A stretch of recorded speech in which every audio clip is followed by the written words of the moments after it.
Fidèles téléspectateurs de l'émission Débat Éducation, bonsoir. La reprise des classes pour le compte de l'année scolaire 2020-2021 est déjà effective, c'est le 2 novembre dernier. Deux défis majeurs sont en train d'être relevés par le ministère. Il s'agit du respect des mesures barrières contre la contamination au Covid par les élèves et les enseignants, et donc tous doivent adopter les mesures barrières. Le deuxième défi, c'est l'adaptation des programmes, puisque 25% n'avaient pas été écoulés l'année dernière et il est question de les compléter avant de démarrer le programme de l'année en cours. Voilà les deux défis que nous allons explorer au cours de cette émission avec un seul invité que j'aurai l'occasion de vous présenter tout à l'heure. Débat thématique, c'est dans un instant.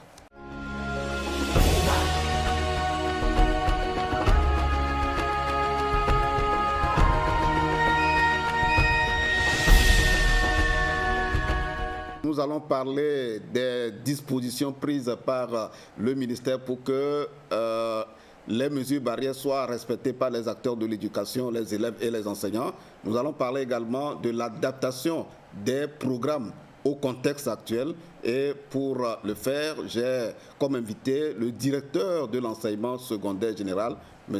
Alegbe. Monsieur le directeur, bonsoir. Bonsoir Marcel. Et merci de nous avoir honoré de votre présence sur ce plateau pour parler surtout de l'adaptation au programme de l'année. Alors, la toute première question, les mesures barrières doivent être systématiques dans toutes les écoles, qu'elles soient d'une zone urbaine ou bien d'une zone rurale. Alors, quelle est la situation aujourd'hui? Est-ce que tout est fin prêt concernant les mesures barrières, en tout cas, et le dispositif de toute façon qu'on doit retrouver dans les établissements afin que l'année puisse se dérouler avec assurance et confiance au niveau des enfants et des enseignants? Oui, merci Marcel.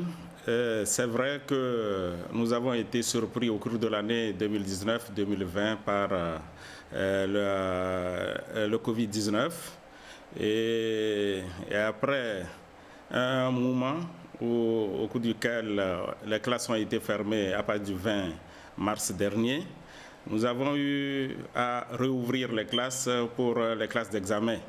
Et avant l'ouverture des classes, le ministère, avec l'appui du gouvernement, a pu mettre en place tout ce qu'il faut pour rouvrir les établissements en mettant en place les mesures barrières, notamment particulièrement le dispositif de lavage de main, les gels hydroalcooliques, les bavettes et tout ce qu'on peut avec la sensibilisation qui a prévalu avant l'ouverture des classes pour les classes d'examen le 15 juin dernier.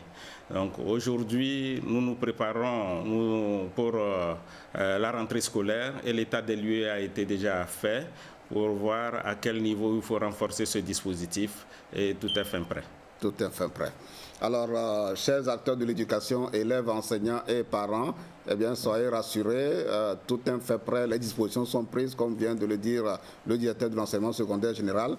Là où les choses ne sont pas encore arrivées, ne vous impatientez pas. De toute façon, l'état des lieux est sur la table de toute façon du ministre et progressivement, les choses vont se régler au fur et à mesure que l'année démarre. L'un des points que nous voulons explorer avec le directeur de l'enseignement secondaire général, c'est l'adaptation au programme. Pour le commun du mortel, monsieur le directeur, expliquez-nous ce que ça veut dire. L'adaptation des programmes, vous n'êtes pas sans savoir que l'année scolaire 2019-2020 a été pratiquement écourtée. Et nous avons essayé de voir à quel niveau les programmes ont été administrés aux apprenants. Et nous avons situé ce niveau à presque 75% de programmes qui ont été réalisés. Et il restait alors 25% des programmes. Et ceci, nous le devons aux apprenants. Et nous nous sommes dit que pour cette année scolaire, il faudrait que nous puissions organiser des stratégies pour pouvoir remplir ce contrat. Et c'est suite à cela que le ministre a autorisé qu'une équipe d'inspecteurs, de conseillers pédagogiques et d'enseignants chevronnés puissent se retirer à l'ENI de Noché pour réfléchir là-dessus. Donc, nous étions à l'ENI de Noché du 22 au 27 octobre dernier pour revoir, pour restructurer les contenus d'enseignement pour l'année 2020-2021.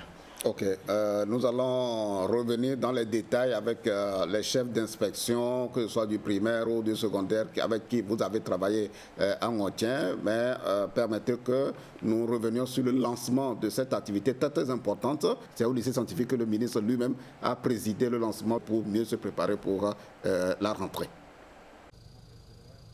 Rentrée pédagogique 2020-2021. Directeurs, proviseurs et enseignants mettent au point leur stratégie d'intervention. Le ministre des enseignements primaires, secondaires, techniques et de l'artisanat est venu leur apporter le soutien du gouvernement et surtout leur faire part des nouvelles orientations et défis à relever dans le secteur pour une éducation de qualité. Ces orientations reposent sur 3 axes.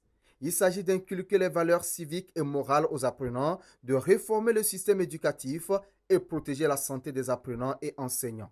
La nouveauté pour la rentrée 2020-2021 consistait à mettre en lumière cette rentrée pédagogique parce que sans pédagogie, les enseignants ne seront pas à la hauteur des attentes placées en eux. Et cette rentrée pédagogique convoque 2 éléments majeurs. Renforcer les qualités, les capacités pédagogiques de nos apprenants à travers la formation des formateurs que nous sommes actuellement en train de vivre, et de l'autre, préparer le corps enseignant à un meilleur encadrement des apprenants dans le cadre de la crise sanitaire. Il y aura de grandes réformes, notamment la réforme du système éducatif, autant institutionnel qu'opérationnel. Et de l'autre aussi, c'est le renforcement des capacités d'accueil de nos établissements. Il y aura une réaction du gouvernement consistant à procéder à des constructions de bâtiments scolaires pour une éducation de qualité. À 8 jours de la rentrée scolaire, tout est pratiquement prêt pour accueillir les élèves le 2 novembre prochain. Je crois que le respect des gestes barrières est désormais dans l'ADN autant des enseignants que des apprenants. Et est-ce qu'il y aura des lave-mains dans les établissements? Je vous dirais oui. Est-ce que le port du masque est obligatoire? Vous savez d'ailleurs qu'il y a un arrêté qui le rend tel. Alors, de ce point de vue, je crois que nous sommes tous armés du nécessaire pour faire cette guerre sanitaire. Et de l'autre, il y a la préoccupation majeure de comment gérer les effectifs. À ce niveau également, il y a un saut qualitatif avec l'acceptation du double flux ou de la double vacation et prendre en compte nos réalités ou nos capacités opérationnelles. Le challenge d'aujourd'hui, c'est la coalition de tous au fin d'une rentrée réussie.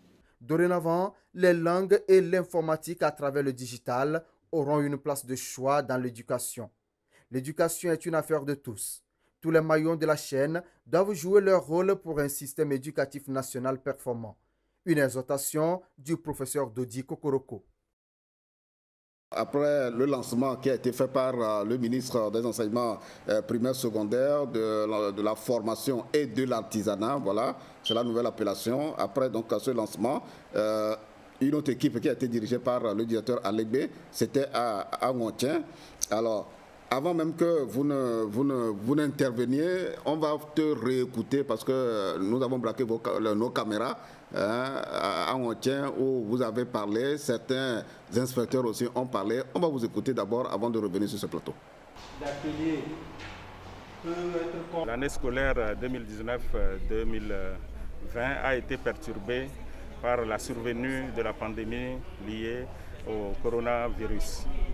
Et cette survenue a créé un peu des problèmes au niveau de l'éducation. Ça a eu pour corollaire premier le non-achèvement des programmes. Et à l'analyse de ces programmes, nous avons pu identifier 75% des programmes qui ont été exécutés avant la survenue de cette pandémie. Donc le reste, les 25%, constituant un manque à gagner pour les élèves en termes de compétences, de capacités et d'habileté à acquérir pour les apprenants. Et c'est pour cela que les plus hautes autorités de l'éducation sont préoccupées par ce manque à gagner et ils nous ont conviés à cet atelier pour réfléchir sur la restructuration des contenus d'enseignement afin qu'on puisse répondre à la qualité de cet enseignement. Donc cette restructuration est à deux volets. Les 25% dont j'ai parlé qui constituent un manque à gagner, nous sommes arrivés ici pour essayer de planifier ces 25% afin que les enseignements puissent combler ce manque à gagner et en même temps aller au niveau de la restructuration de l'année scolaire 2020-2021. Donc cette restructuration nous conduira à la planification des activités des enseignements apprentissage. Donc c'est ce que nous avons commencé ici depuis le 22 octobre et nous y sommes jusqu'à ce jour du 27 octobre, jour au cours duquel nous allons organiser une plénière pour essayer de voir tout ce que les commissions ont pu élaborer dans le cadre de cette restructuration. Donc cette restructuration concerne les enseignements primaires et les enseignements secondaires. Donc nous avons eu à nous constituer en deux groupes ici, un groupe primaire et puis un groupe secondaire. Dans chacun des groupes, il y a des sous-commissions disciplinaires qui ont été mises en place pour réfléchir sur les contenus qu'on peut supprimer par rapport à l'année 2020-2021.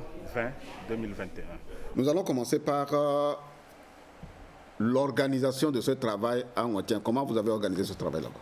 Nous nous sommes organisés au niveau des sous-cycles primaires et secondaires. Et nous avons au niveau du sous-cycle primaire invité, sous la supervision des directeurs d'enseignement bien sûr, invité les inspecteurs du primaire, certains inspecteurs du primaire et certains enseignants chevronnés.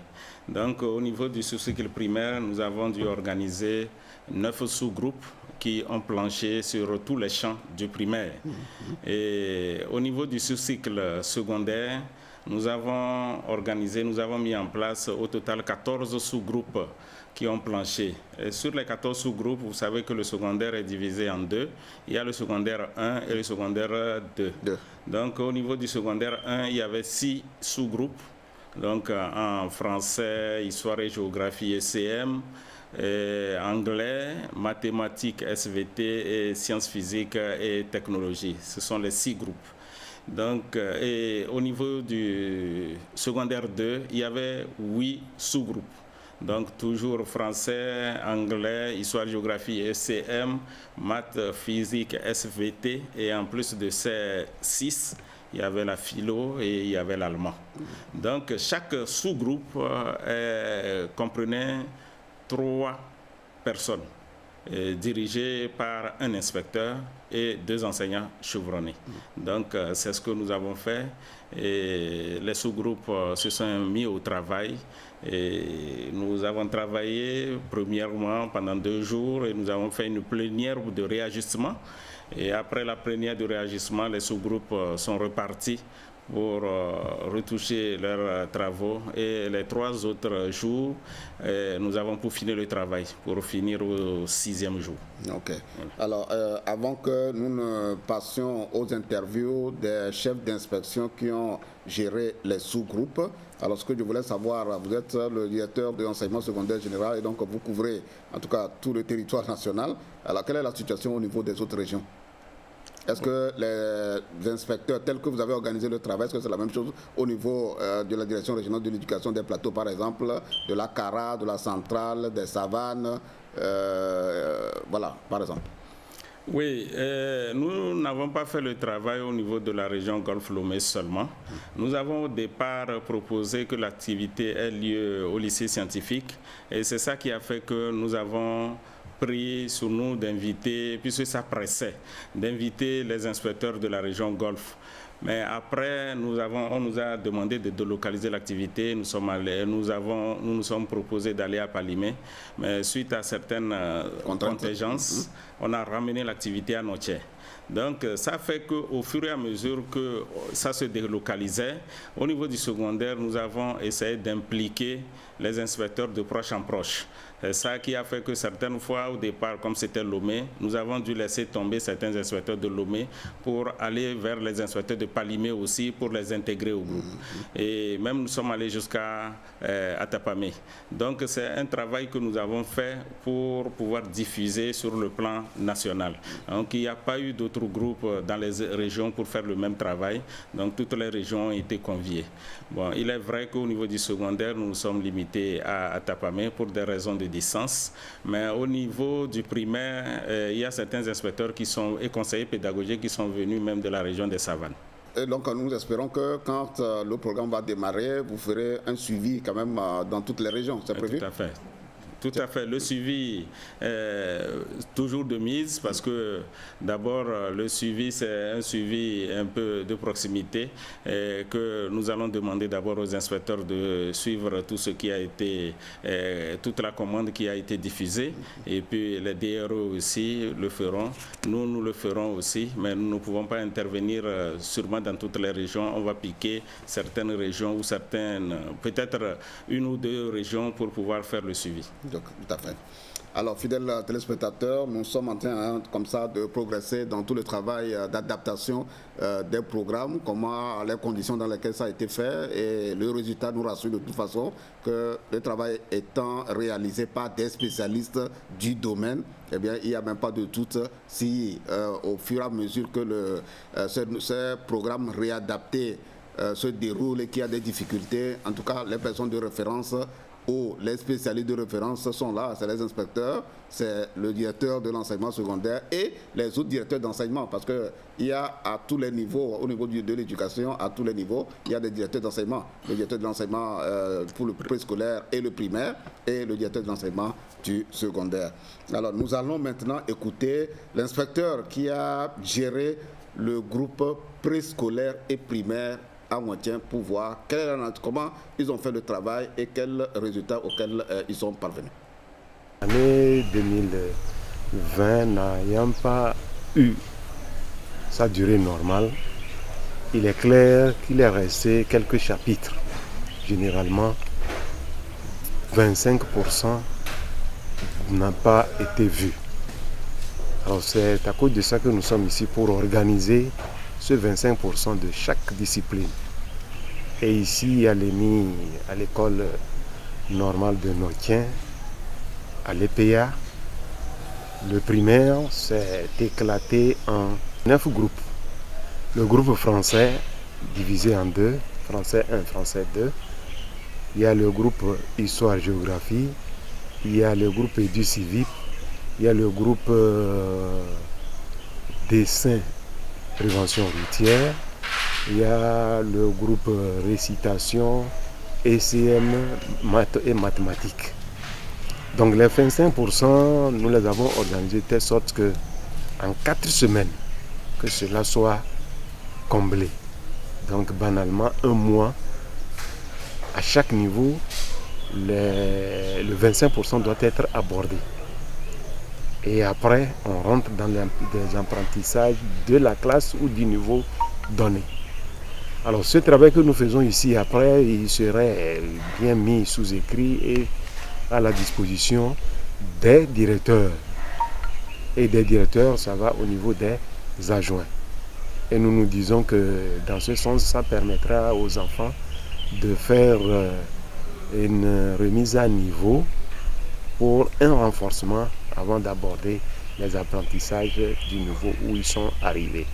Ceci permettra aux enfants de ne plus être bloqués. Les chapitres qui devraient les bloquer seront revisés et remis à niveau avant d'aborder les apprentissages du niveau où ils sont arrivés.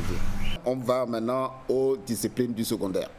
Aux disciplines du secondaire parce que c'est leur patron qui est sur le plateau ici.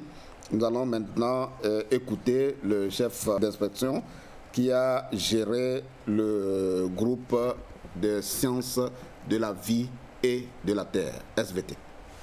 Nous avons eu à tous les niveaux à considérer les 25% des programmes restants de l'année passée, notamment dans les classes de 6e, 5e, 4e, 3e, puis de seconde, première et terminale.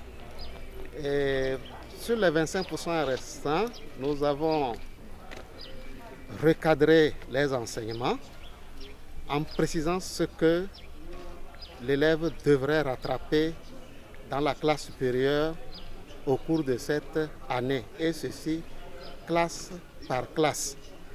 Et les difficultés, c'était d'abord les objectifs spécifiques et ensuite l'essentiel des notions que les enseignants devaient faire apprendre à tous les niveaux. Et à ce sujet, nous recommandons particulièrement aux enseignants de travailler en équipe pédagogique dans la préparation de ces contenus. Ensuite, nous avons allégé les programmes en cours de telle sorte que l'ensemble tienne soit dans 24-25 semaines, eu égard à la répartition trimestrielle que nous ne maîtrisons pas pour le moment. Je vais laisser le directeur s'il a un commentaire à faire sur la restitution faite par les inspecteurs du primaire et de la SVT. Est-ce que vous avez un commentaire à faire?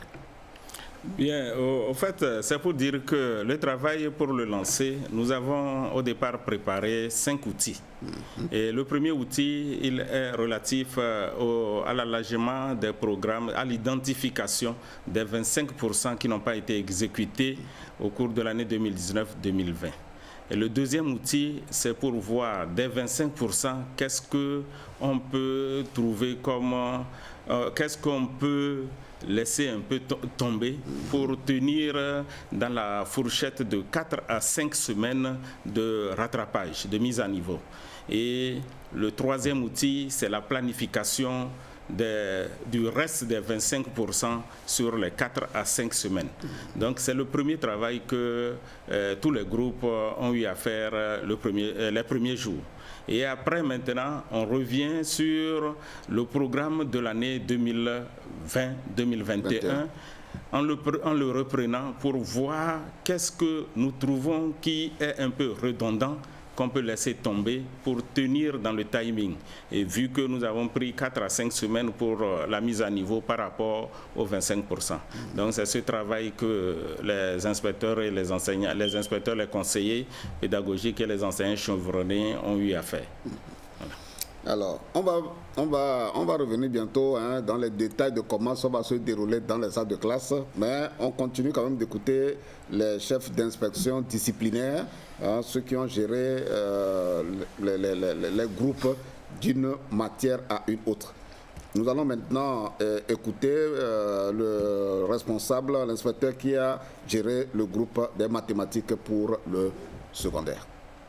Nous avons une commande de la part de l'autorité qui consiste à revoir les programmes pour l'année spécifique qui s'ouvre compte tenu du contexte de pandémie qui a fait fermer les établissements pendant 6 mois et donc qui a occasionné des manques à gagner en termes de ressources et connaissances auprès des élèves. Alors le travail a consisté pour chaque classe N donnée, de voir d'abord quels sont les 25% manquants non traités dans la classe antérieure. Exemple, si nous prenons la 5e, on commence par se poser la question, qu'est-ce que les élèves de 6e qui arrivent en 5e n'ont pas pu voir au cours de l'année 2019-2020 à cause de la fermeture des établissements. Et maintenant, parmi ce qui manque, on va voir ce qu'on peut laisser sans trop gêner le cursus de formation. Et maintenant, ce que nous retenons, nous essayons de voir est-ce que ce qui est retenu des 25% manquants a une suite dans la nouvelle classe. Si c'est oui, nous attendons le moment de traiter cette leçon pour commencer d'abord par traiter la partie de la classe antérieure et poursuivre avec le programme de la nouvelle classe. Ou bien voir s'il faut d'abord en début d'année rattraper la leçon là telle quelle avant de continuer avec le programme de la nouvelle classe. Donc c'est ce que nous avons fait, ce qui nous permet maintenant à la fin de disposer à l'endroit des enseignants la planification entière de l'année, du début de l'année jusqu'à la fin. Et suivant la planification, l'enseignant verra ce qu'il doit faire ici et là. Lui-même, il saura que telle leçon, c'est une leçon de la classe antérieure qu'il rattrape. Pour telle leçon, il doit d'abord démarrer par la partie de la classe antérieure avant de poursuivre avec la nouvelle classe. Donc voilà en gros ce que nous avons fait et nous pensons que ça doit pouvoir nous aider à conduire même cette année scolaire tout en continuant par prier que la COVID-19 ne nous empêche pas de dérouler normalement les activités scolaires. Monsieur le directeur, vous-même, vous êtes spécialiste en mathématiques. Les élèves qui ont réussi au BPC, qui commencent la classe de seconde, de façon concrète par rapport à la réadaptation, comment cela va se passer?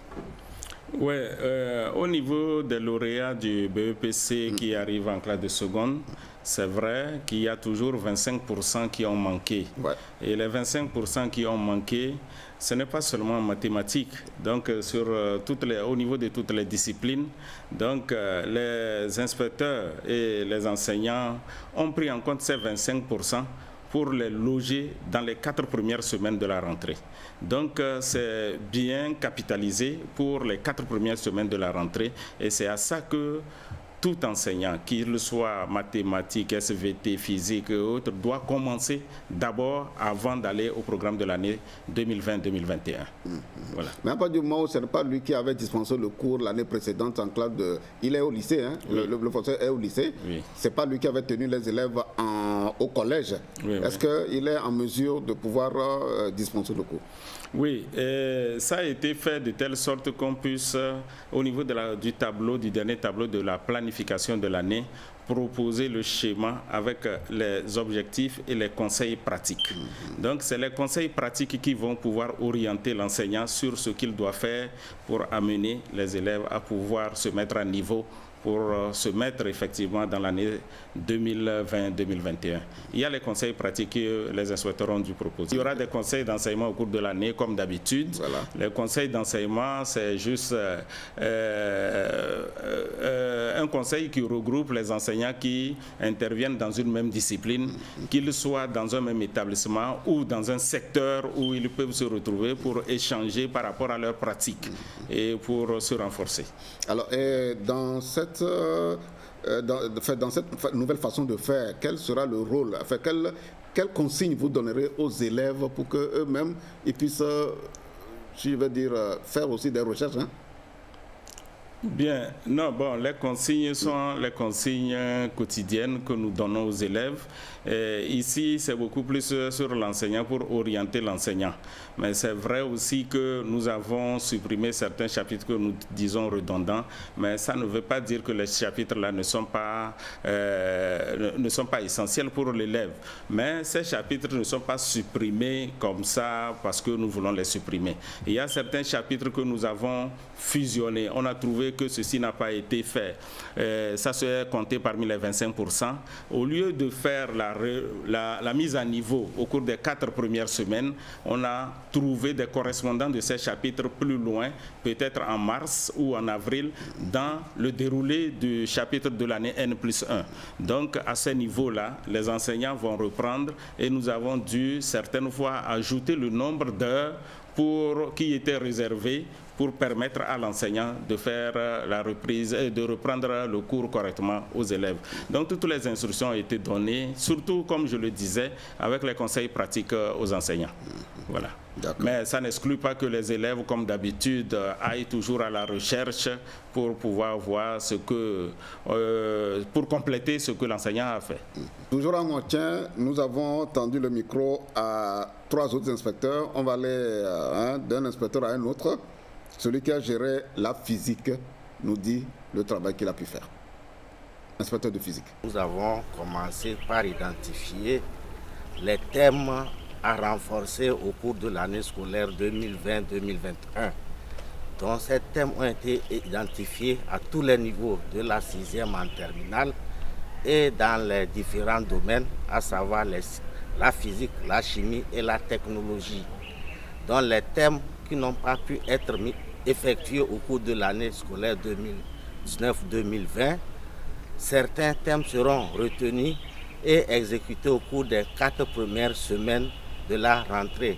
Les 4 semaines du mois de novembre seront consacrées à la mise à jour, au renforcement des capacités des élèves en ce qui concerne ce qui n'a pas été effectué.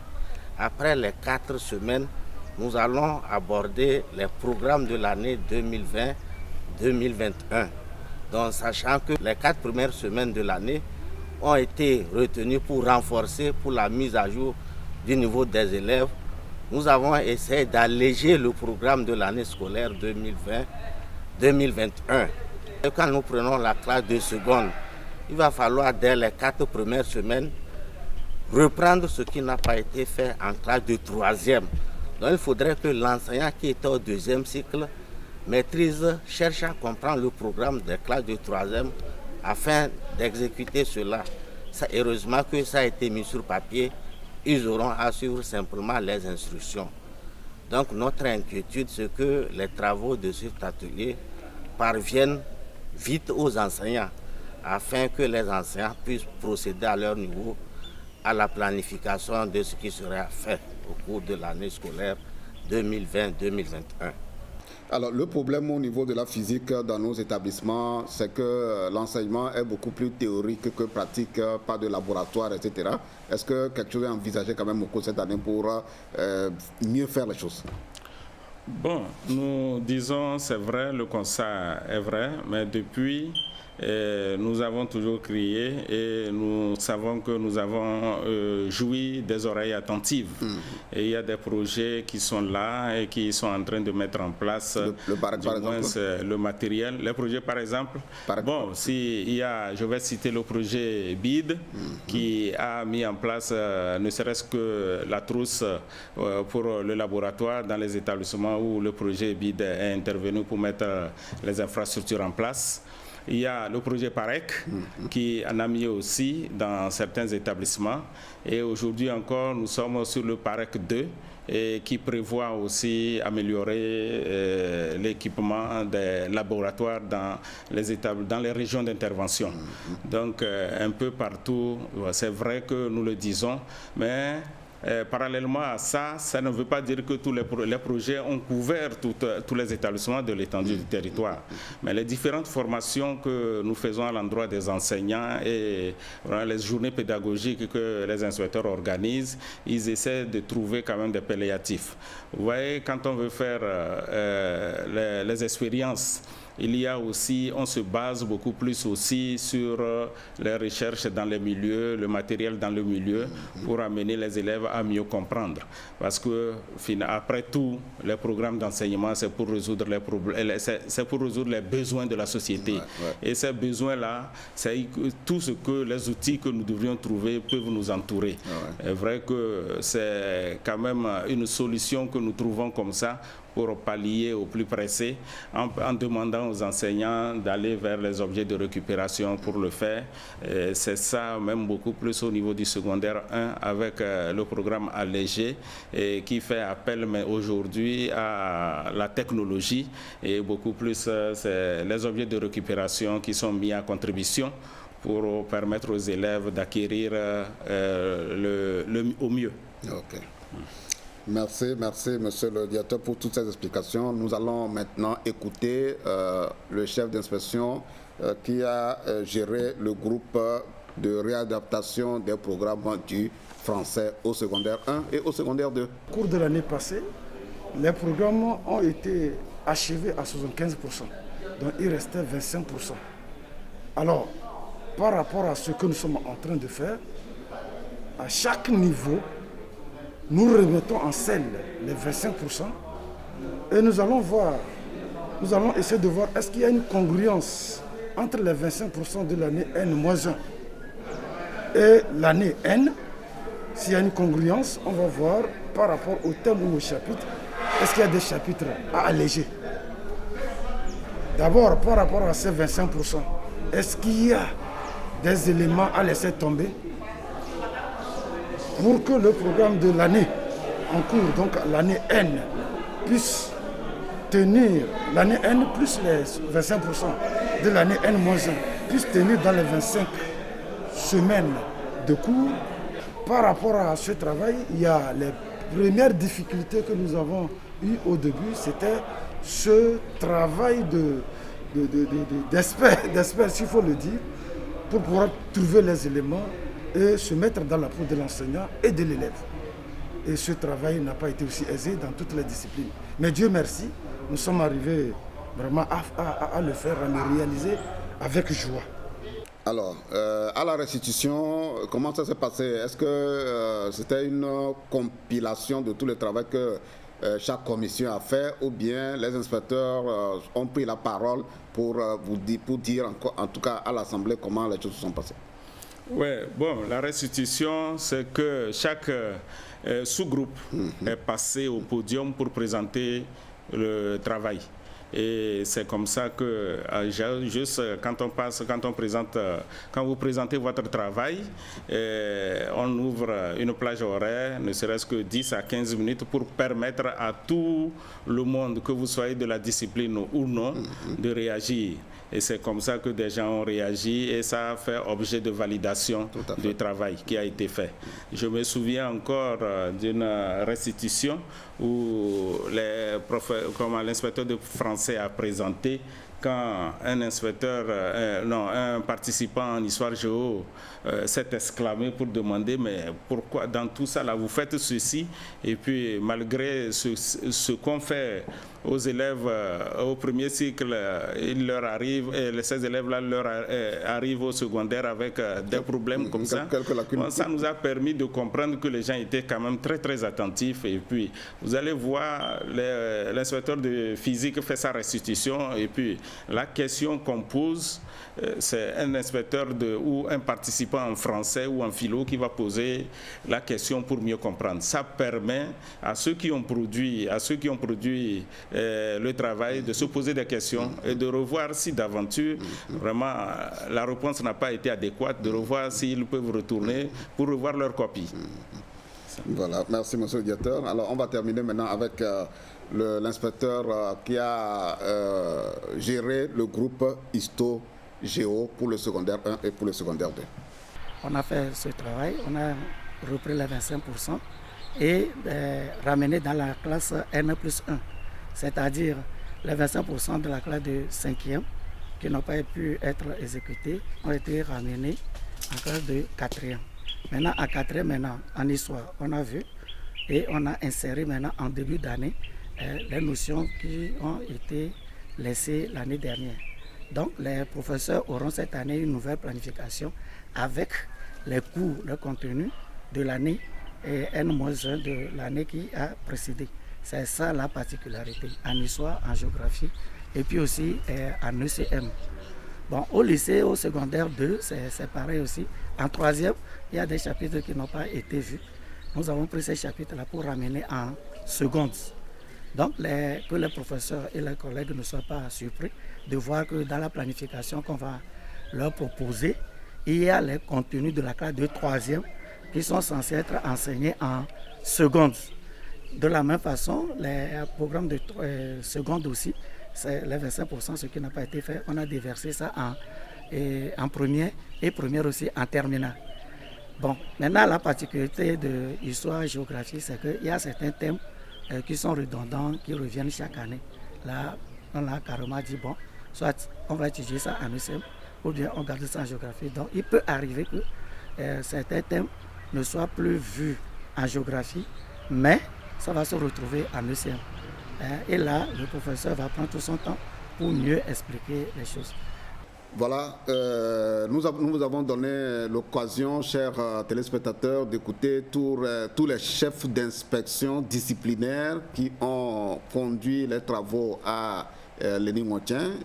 Tout ce travail a été chapeauté par la direction, les deux directions d'ailleurs, la direction de l'enseignement secondaire général que préside M. Alegbe qui est sur le plateau ici, et le directeur de l'enseignement préscolaire et primaire, le nouveau, M. L'inspecteur Dara, voilà, qui a géré le primaire.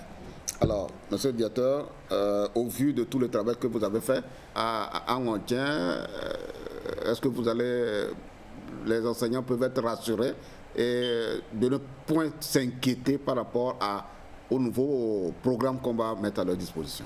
Bien, nous disons nouveau programme. Au fait, c'est juste le programme pour l'année 2020-2021, bon, disons l'année Covid scolaire.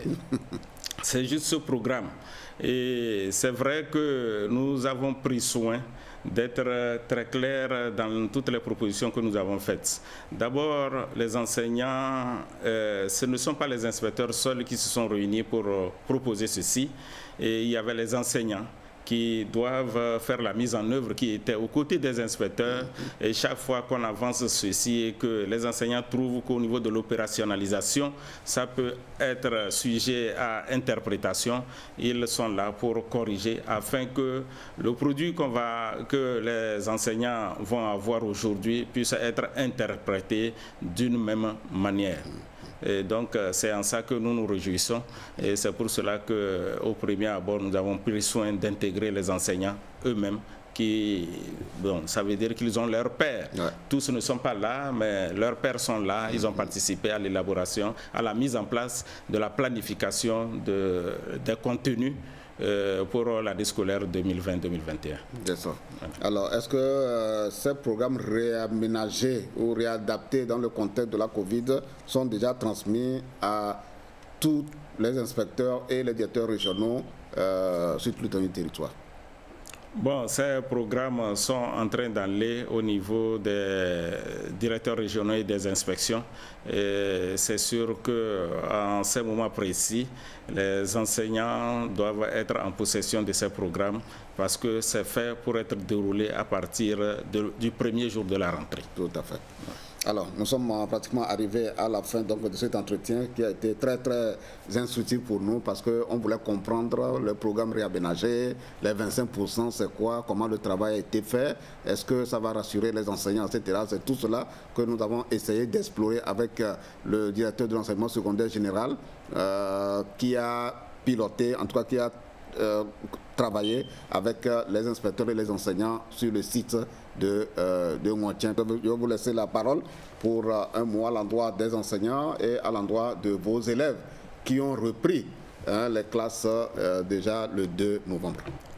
Ok, merci. Je voudrais, pour un mot de fin, dire à l'endroit des élèves de toujours s'armer de courage et que ce que nous envoyons sur le terrain comme planification de l'année scolaire, planification des contenus pour l'année scolaire 2020-2021 n'est rien d'autre que ce qui était, mais d'une manière beaucoup plus allégée. Et de se mettre au travail et de n'avoir pour vision que l'excellence et être toujours excellent. Et à l'endroit des enseignants, c'est pour leur dire que c'est vrai. Et moi, c'est l'occasion aussi pour leur dire merci. C'est vrai que nous avons repris on a rouvert les classes le 15 juin pour les classes d'examen, mais on ne croyait pas. Mais les résultats auxquels nous avons abouti pour les examens sont des résultats très, très satisfaisants. Et c'est à l'actif de ces enseignants, aussi à l'actif des élèves. Et je voudrais inviter... Et les parents aussi. Et les parents aussi. Je voudrais inviter les enseignants à redoubler encore d'efforts et pour que des jours soient encore plus réjouissants et que nous ayons des lendemains pédagogiques meilleurs. Tout à fait. Merci. Bien, fidèles téléspectateurs, nous avons fini notre entretien de débat thématique avec le directeur de l'enseignement secondaire général. Alors, au début de l'émission, nous avons parlé des mesures barrières.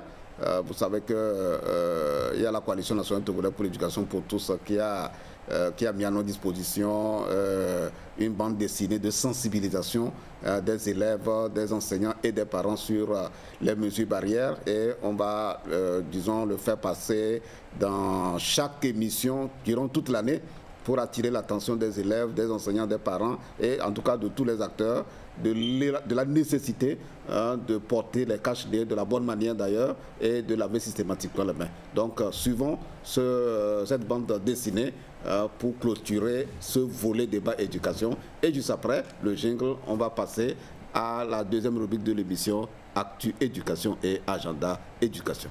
Je suis enfant ou jeune, je suis un élève handicapé ou non. Il me faut une bonne santé pour jouir parfaitement de mon droit d'aller à l'école. Le coronavirus peut aussi me l'empêcher. Afin de me protéger et protéger mes camarades contre le coronavirus, j'exécute les gestes simples suivants qui sauvent la vie. Je couvre ma bouche et mon nez avec un cache-nez. Je porte mon cache-nez partout, en classe, dans la cour, dans les couloirs, dans la rue, en groupe. Je lave mon cache-nez chaque jour. Si mon cache-nez est à usage unique, je le jette immédiatement à la poubelle après usage. Je n'utilise jamais le cache-nez de mon camarade ou d'une autre personne.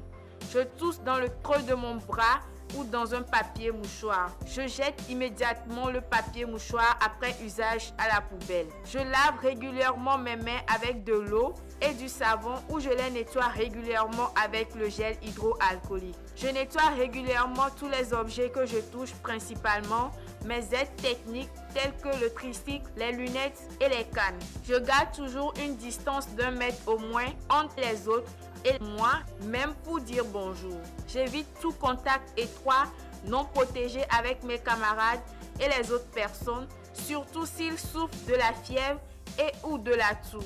Je consulte vite un médecin en cas de fièvre, de toux et de difficultés respiratoires où j'appelle le 111. Pour éviter le coronavirus, mes camarades, faites comme moi. Et vous, papa, maman, enseignants et adultes, ne cessez jamais de nous rappeler ces gestes simples.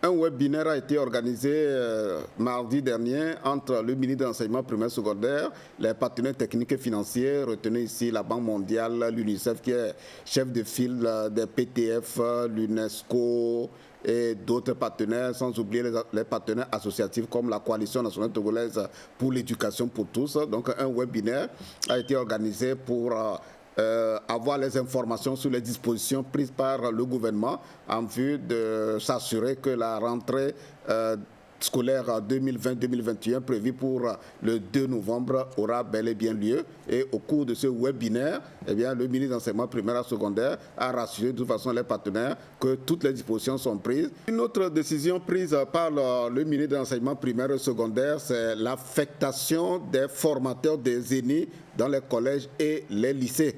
Vous savez qu'avec la fermeture des ENI depuis 2 ans à peu près pour des raisons de réforme des curricula des ENI, ils sont à la maison, ils étaient payés mais ils n'étaient pas utilisés. Mais donc l'actuel ministre a jugé bon de les redéployer provisoirement dans les collèges et dans les lycées parce que certains étaient au collège, d'autres étaient au lycée en tant que professeurs avant de postuler pour le concours de recrutement des formateurs des ENI. Donc en attendant la réouverture des ENI, le ministre a pris la disposition pour les redéployer. Voilà ce que nous pouvons retenir de cette décision prise par le ministre. En Ontien, la Coalition nationale togolaise pour l'éducation pour tous a procédé à la remise des kits alimentaires aux enfants handicapés. C'est leurs parents, ça a été organisé dans plusieurs écoles parce que c'est quand même 38 écoles qui sont bénéficiaires aussi bien des kits alimentaires que des kits de lavage de mains pour 38 écoles et c'est l'inspection de Raro qui a réceptionné et la distribution a eu lieu dans les jours qui avaient suivi la remise officielle par la coordinatrice de CBM, Madame T. Mais Edouard, il y a maintenant, déjà maintenant, il y a 300 de vie qu'on peut dans le secours. Bon, t'as vu? T'as vu aller? Bon,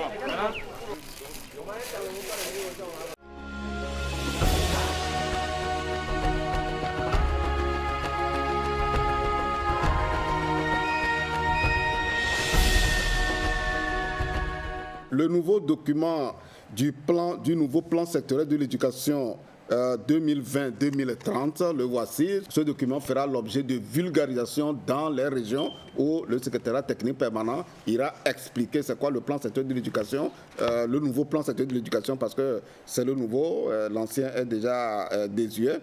Donc 2020-2030, quels sont les axes, qu'est-ce qui sera fait pour relever les défis de l'éducation en ces axes: accès, qualité, gouvernance et pilotage du système éducatif. C'est de tout cela qui sera question dans cette tournée que prévoit le secrétariat technique permanent du plan sectoriel de l'éducation. Et donc, les acteurs de l'éducation sur le terrain, dans toutes les régions, de toute façon, attendent impatiemment la délégation pour s'enquérir de ce qui, des informations que le secrétariat technique permanent va transmettre aux acteurs de l'éducation sur ce document très, très, très important et qui a été très, très bien écrit. Et donc, la lecture est assez aisée et sera assez aisée pour tous. Donc nous espérons que chacun aura soit la version électronique probablement, elle est plus accessible d'ailleurs, la version électronique de ce document, chacun l'aura pour le lire, pour que chacun puisse s'imprégner